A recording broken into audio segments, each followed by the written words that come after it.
Eto na! Eto na! Eto na! Ah! Eto na nga, guys! Eto na! Hulaan nyo na! Kung ano yung posibleng gagawin ni Pastor Mo Apollo Quiboloy at kaisa-isang appointed Son of God and the owner of the universe. Kung magtatago nga ba, manlalaban, or magsosurrender. Bakit mo naman nasabi, Mima? Dahil ngayong Lunes, guys, epektibo na po at pwede na pong dakpin. Kasi epektibo na ngayong Lunes ang contempt order ng Kamara eh. So, pwede na po siyang hulihin ng Sergeant at Arms. So, ngayon, ano nga ba ang magiging plano na ni Pastor Apollo Quiboloy? Manlalaban? Magtatago? Or magsosurrender? Kasi guys, tapos na po ang palugit. Tapos na po ang araw ng pag-aantay sa hininging 3 araw ni Atty. Topacio. Sabi niya, bigyan niyo ko ng 3 araw, kakausapin ko ang aking kliyente. Sabi ni Atty. Topacio. Kahapon guys, tapos na po yung 3 araw. Ngayon, mayroong panibagong balitang pumasok. Ano yung balita na yon? Na ngayong Lunes, epektibo na po ang contempt order dito kay Quiboloy. At nakaredy na din po guys, yung kulungan niya, yung detention center. Kita mo? Alam nyo guys, yung detention center ni Quiboloy, madaming naiinggit. Gusto din nilang magpa-contempt kasi 3 yung restroom. Maganda yung kwarto. Tapos may CCTV pa. Pwede pa yung gadgets. 'Di ba? May aircon pa. Samantalang pag mahirap, nakalapag sa banig, folding bed. Swerte ni Quiboloy, no? Swerte niya. Kaya ang daming nag-comment na, paano ba magpa-contempt? Huwag na namang hilingin yun, guys.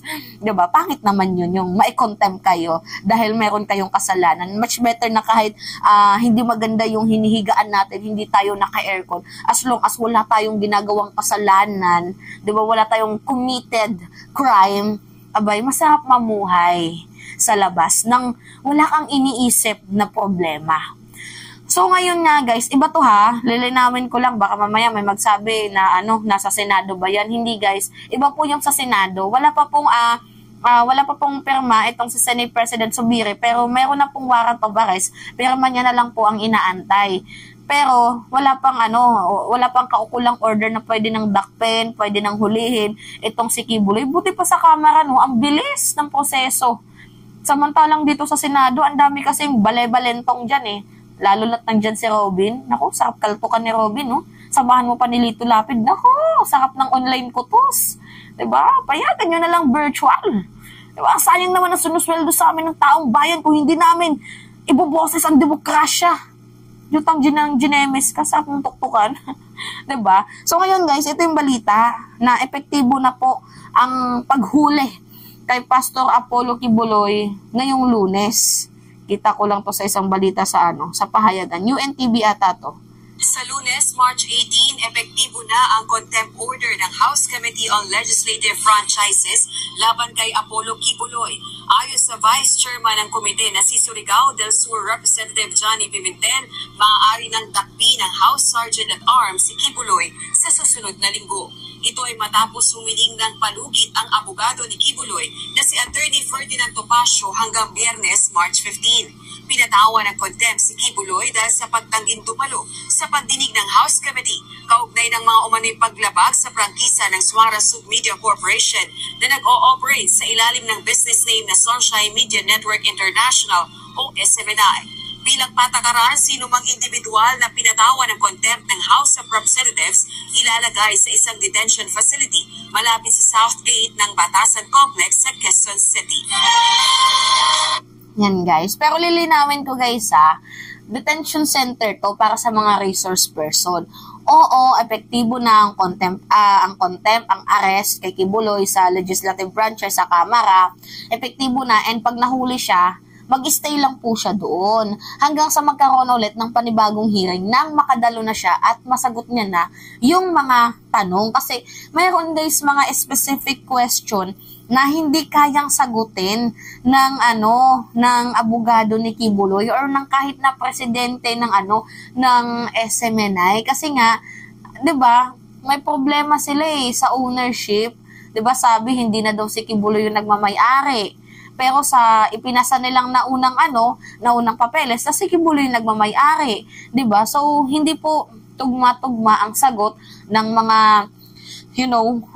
kinukuha nilang tagasagot doon, yung miyembro ng SMNA, yung lawyer ni Kibuloy, hindi po tugma-tugma ang sagot. So, pawang pagtatakip na lang kay Kibuloy ang ginagawa nila. So, yun na nga ho guys, epektibo na po ngayong Lunes itong arrest order, contempt order para dito kay appointed son of God. So madami pong nagtatanong sa atin kung ano nga ba yung possible na na gagawin ni Kibuloy. Kasi sa akin, kung ako lang naman yung tatanungin, kasi 'di ba matigas yung ulo din ni Kibuloy at lagi niyang sinasabi na hindi siya a-attend at tanging korte lamang daw ho ang pwede niyang attenan, ganyan. So I think it's either magtatago itong si Kibuloy or manlalaban.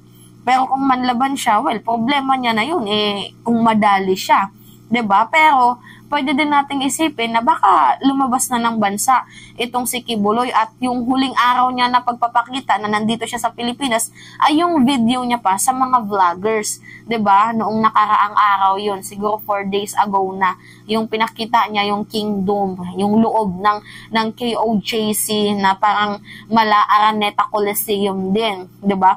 Kingdom ang tawag noon. So ngayon nga guys, pwede siyang umalis ng bansa kahit meron siyang whole departure through backdoor. So pwede siyang umalis simula doon sa Mindanao papuntang Sabah. Backdoor nga. Pero hindi natin alam kung ano yung yung gagawin niya, kasi lagi niyang sinasabi hindi daw siya attend, 'di ba? Tanging korte lamang daw ho ang manghusga sa kanya. So meaning to say, it's either magtatago siya or manlalaban. Pero yung surrender mukhang malabo guys. Kasi matigas din yung mukha ni Kibuloy diba? Hindi itong magsosurrender, alam ko yan. Ang gagawin niya lamang ho, it's either magtatago or manlalaban or feeling above the law pa din. So kayo guys, ano yung thought nyo? Kung ano yung gagawin ni Apollo mo Kibuloy. Diba? So anyway, yun lamang po guys, little update lamang po sa kaso ni Kibs. So, tapos na din kasi guys yung pag-aantay dumaan ng 3 araw, 'di ba? At saka sa Lunes pa naman po pwede siyang arestuhin. So, anong araw ngayon? Linggo. Tama ba? Linggo ngayon, mga minamahal. Linggo nga ngayon.